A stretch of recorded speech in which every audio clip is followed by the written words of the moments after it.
এক দফা এক দাবি, শেখ হাসিনারে ফাঁসি দিবি। এইবার আমাদের দাবি হচ্ছে এটা, এক দফা এক দাবি, শেখ হাসিনারে ফাঁসি দিবি, খুনিদেরকে ফাঁসি দিবি।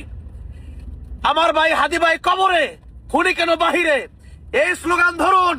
ঢাকায় যান সবাই, শাহবাগে যান, শাহবাগের নতুন নাম হবে হাদি চত্বর ইনশাআল্লাহ।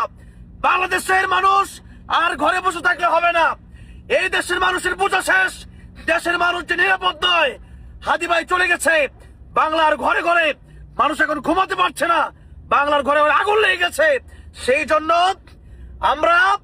আমাদেরকে ঢাকায় যেতে হবে এবং ভারতের যে দূতাবাস আছে সেখান থেকে একটা একটা করে ইট খুলে নিতে হবে, যতক্ষণ পর্যন্ত এই ফ্যাসিস্ট হাসিনা এবং তাদের দোসরদেরকে যতক্ষণ পর্যন্ত ফেরত না দিবে আর ঘরে বসে থাকলে হবে না।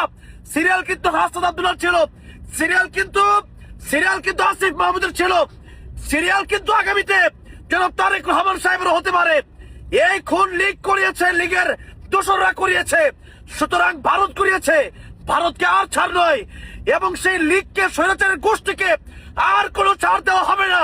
সবাই ঘর থেকে বেরিয়ে পড়ুন, আন্দোলনে বেরিয়ে পড়ুন এবং দাবি হবে একটা, এক দফা এক দাবি, শেখ হাসিনার ফাঁসি দিবি। এক দফা এক দাবি, খুনির ফাঁসি দিবি। আমার ভাই হাদি ভাই কবরে, খুনি কেন বাহিরে, এই স্লোগান ধরুন এবং ইন্ডিয়ার দালাল, স্বৈরাচার দালালদের বিরুদ্ধে আমাদের মাঠে নেমে পড়তে হবে। কষ্টে কলিজা ফেটে যাচ্ছে, বুক ফেটে যাচ্ছে, এখন আর সহ্য করার মতো অবস্থা আমাদের কারো নাই। আমরা আল্লাহর কাছে দোয়া করছি, আল্লাহ যেন আমার প্রিয় ভাইকে যেন শাহাদাতের মর্যাদা দান করে, যেন জান্নাতুল ফেরদাউস দান করেন। আমরা বলতে চাই, উসমান হাদি ভাই তুমি মরনি, শহীদ হয়েছো তুমি, এটাই জানি।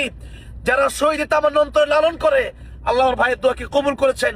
আজকে আমার ভাই শহীদ হয়েছেন, কিন্তু সেই খুনের বদলা আমাদেরকে নিতেই হবে এবং বাংলাদেশকে দালাল মুক্ত করে ছাড়তে হবে, স্বৈরাচার মুক্ত করে ছাড়তে হবে ইনশাল্লাহ। কিসের নির্বাচন, কিসের কি?